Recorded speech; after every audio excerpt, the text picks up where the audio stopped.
ধীরে ধীরে এগিয়ে আসছেন রানীমা। আর কিছুক্ষণের মাত্র অপেক্ষা, চন্দননগরের সর্বোচ্চ প্রতিমা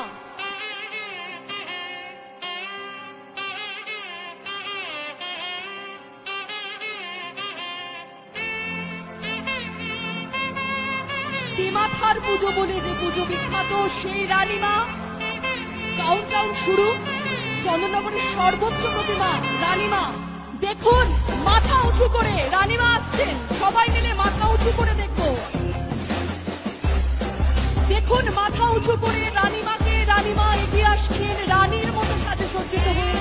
রানীমা এগিয়ে আসছেন, আমরা সবাই মিলে মাথা উঁচু করে রানীমাকে দেখো।